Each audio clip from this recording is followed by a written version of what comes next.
Olá, louvado seja nosso Senhor Jesus Cristo, para sempre seja louvado. Glória ao Pai, ao Filho e ao Espírito Santo, como era no princípio, agora e sempre. Amém. Queridos irmãos e irmãs, paroquianos da nossa paróquia Nossa Senhora da Abadia, Diocese de Cristalândia, aqui em Lagoa da Confusão, graça e paz unidos na fé nesse dia 28 de maio de 2024, nessa terça-feira da 8ª semana do Tempo Comum. Estamos em festejo aí na nossa paróquia, rezemos aí pela nossa comissão de festa, que está trabalhando. O nosso festejo começou dia 24, encerra dia 2 de junho, que sejamos um tempo bom de graça e bondade. E o evangelho que nós temos é Marcos, capítulo 10, versículos de 28 a 31. O Senhor esteja convosco, Ele está no meio de nós. Proclamação do evangelho de Jesus Cristo segundo Marcos. Glória a vós, Senhor. Naquele tempo, começou Pedro a dizer a Jesus: Eis que nós deixamos tudo e te seguimos.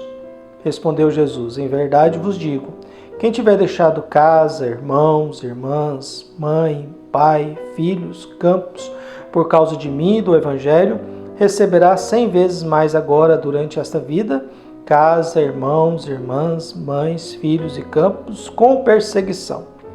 E no mundo futuro a vida eterna.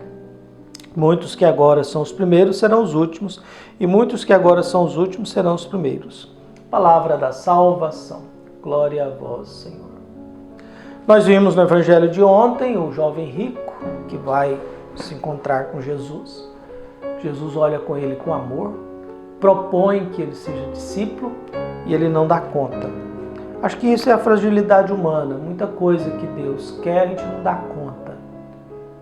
Muita coisa que Deus propõe para a gente não consegue. Muita coisa que a gente deseja fazer, a gente acaba não conseguindo fazer. E agora nós temos, dando continuidade, porque Jesus diz: para os homens é impossível salvar-se. A salvação é mérito de Deus, é graça de Deus. Na medida em que eu tenho fé em Jesus Cristo, a minha fé em Jesus Cristo faz com que eu viva segundo isso. Por mais que seja perigoso viver, por mais que nós estamos num mundo hostil, num mundo polarizado, num mundo tenso, numa economia tensa, numa política tensa, num mundo religioso complicado, porque a religião nem sempre é instrumento de salvação. Às vezes a religião ela é instrumento de exploração, ela é instrumento de opressão, ela é instrumento de alienação.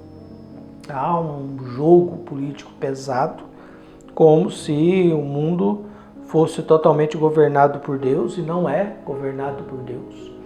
Porque se fosse governado por Deus o mundo, e se Deus estivesse no comando de todas as coisas, nós não teríamos tantas notícias ruins nos meios de comunicação, não estaríamos recebendo tanta fake news, não estaríamos condenando e julgando tanto, nós estaríamos perdoando, nós estaríamos acolhendo, nós estaríamos nos ajudando, nós estaríamos nos solidarizando, nós estaríamos no mundo da fraternidade.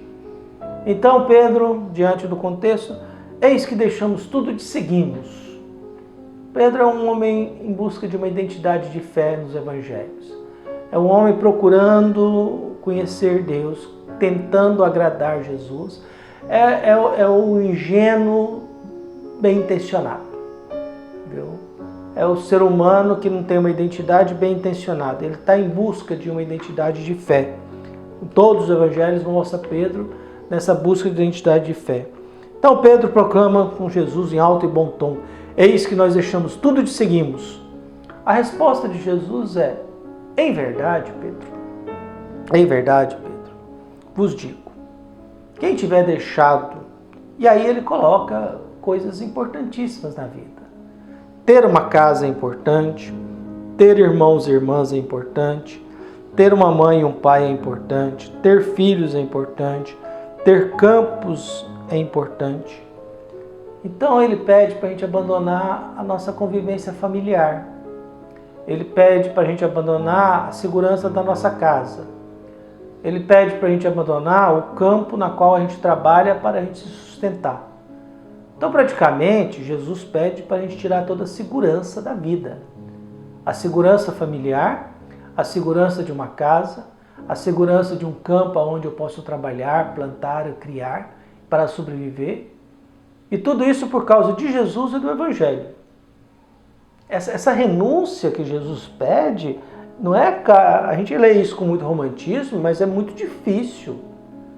Você perder a sua casa, perder o seu campo, perder irmão, irmã, pai, mãe, filhos, que são pessoas sagradas na nossa vida, né?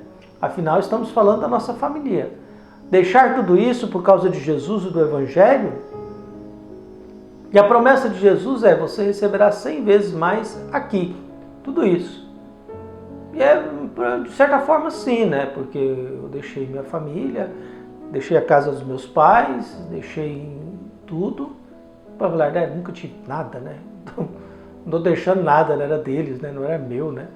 Então, praticamente, não deixei nada, né? Porque nunca teve nada. Para quem é pobre, não tem como deixar alguma coisa, né? Você só pode deixar se você tem. Você só pode fazer voto de pobreza se você tem alguma coisa. Caso contrário, não adianta fazer voto de pobreza que você não vai renunciar a nada, né? Não adianta você fazer voto se você não tem nada para oferecer, para deixar. Então você receberá mais com perseguição. Acho que o drama é isso. Você deixa tudo isso, aí você recebe novamente 100 vezes mais irmãos, pai, mãe, casa, campos, com perseguição. Acho que o difícil é a perseguição por causa de Jesus. A perseguição por causa do Evangelho.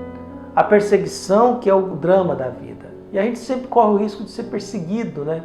Alguém não vai com a cara da gente, alguém discorda daquilo que a gente pensa, alguém não concorda com aquilo que a gente faz, alguém não concorda com aquilo que a gente diz. É o que eu aprendi uma vez com o superior. Eu falei, olha, você pode discordar de mim à vontade, desde que você argumente. Também acho bom esse princípio. Você pode discordar de mim à vontade, desde que você argumente. E às vezes é complicado esse trem, porque as pessoas às vezes criam um problema por coisa pequena. Viu? Cria problemas e dificuldades por coisa pequena. Acha um crime humanitário, às vezes, uma madrinha, uma mulher ser madrinha de um rapaz na crisma, um exemplo banal. Quer dizer, esse machismo, né? Essa ideia, essa mentalidade machista, né? Homem com homem, mulher com mulher. Uma mulher não pode ser madrinha de alguém que está crismando, um homem não pode ser padrinho de uma moça que está crismando. Então, às vezes, a gente tem que se desgastar com essas preocupações, que são preocupações inúteis. Como se isso fosse o fundamento da fé, ou isso anulasse o sacramento, né? Então, a gente vive esse mundo complicado, difícil aí. E as perseguições, elas são constantes. Alguém inventa história, alguém começa a falar de você. É o falso testemunho, né? Não levante falso testemunho, não fale que o outro fez aquilo que você não pode provar. Não fale do outro se você não pode provar aquilo que você está dizendo. Porque o perdão ainda é o que nos salva, e não o julgamento e a condenação. E o Evangelho continua, viu? Com perseguição, viu? E no mundo futuro, a vida eterna. No mundo futuro, a vida eterna. Acho que o importante é essa vida eterna, né? Porque viver aqui é cansativo, dá trabalho, é muito complicado. Às vezes eu paro e penso, mas a vida é só isso? Vou viver o resto da minha vida só isso? Não vai ter mais nada? Então, nesse ponto, me falta alguma coisa, né? Acho que me falta mais oração e desapego.